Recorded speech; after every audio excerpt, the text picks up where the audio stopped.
Hello there. So my name is Megan. I am a PhD candidate in the Department of History at Maynooth University. I'm going into third year now this month, and I'm working on my thesis, which is entitled The Life Cycle of Rural Children in Modern Ireland, a case study of birth, life and death in County Donegal, 1850 to 1950. And this is a working title at the moment. So I'm really delighted to be able to say a few words on the topic of why the history of childhood and youth matters for the Museum of Childhood Ireland for Culture Night 2022. So as I was preparing this short video, I was really struck by the words of Alice Mary Higgins on the Museum of Childhood Ireland website. One quote in particular: "There is no simple or singular version of childhood in Ireland or anywhere." And this really for me encapsulates my feelings on the matter of why it's so important to study children and young people. We have no definitive answer for what was the childhood experience in Ireland like at any particular period in our history.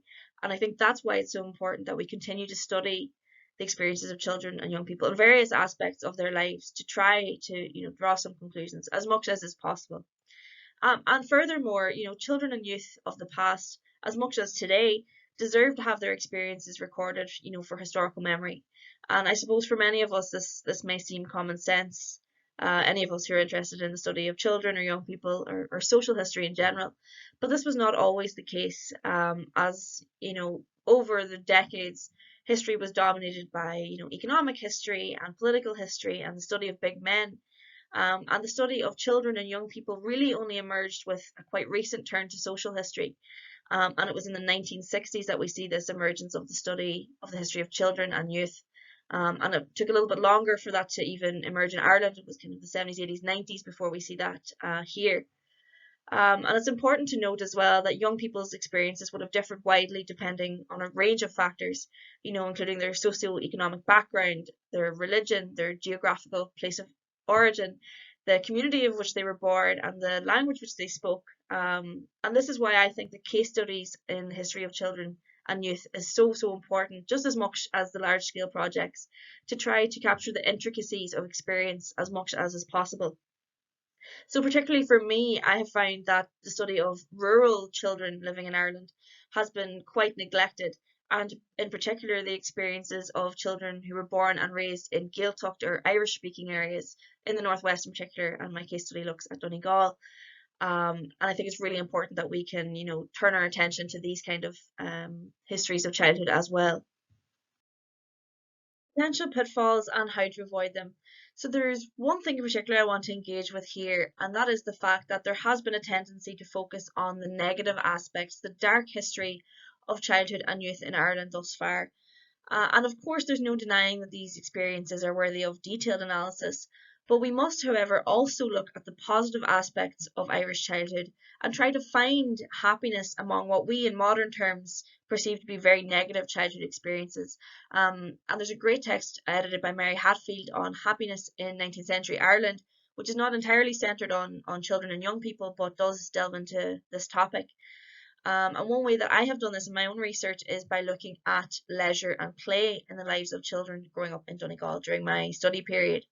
And from this, you can draw huge comparisons between Ireland and other countries and even other counties within Ireland, looking at the lived experiences of children and young people.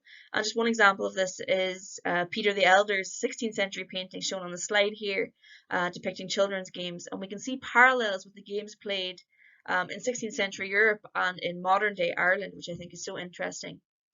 And also, in terms of looking at the positive aspects of Irish childhoods, we must really consider the level of agency that children and young people themselves had at this time, and to try to understand from their perspective rather than employing our modern perspective to everything.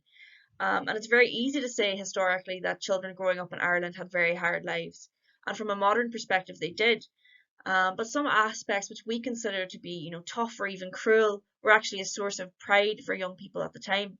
And I'm kind of thinking of one specific example here of children being hired out to work at a very young age. And this was really popular in the northwest of Ireland, Donegal in particular, in the post-famine period right up until the 1940s. One example is Patrick McGill. He wrote a memoir called Children of the Dead End. And in that book, he talks about the pride that he had kind of becoming a man, coming of age when hired out to work to support his family at the age of 12. That's a really, really interesting example. To conclude then, of course, the history of childhood and youth matters. It's important that these histories are reclaimed as part of our national memory. And to quote Alice Mary Higgins again, they offer insights into the diverse experiences of what it was and is to be a child alive in an ever-changing Ireland and world. And this comes back to the point that I made about the kind of case study approach and looking at the finite details of the childhood experience or different aspects of childhood to see how diverse it really was, and to also consider this ever-changing Ireland that we see in the background, I suppose, in the periphery of our studies. And I can see that even in my own research, which spans quite a long time period. But overall, the study of children and young people really deepens our understanding of the past and therefore the present.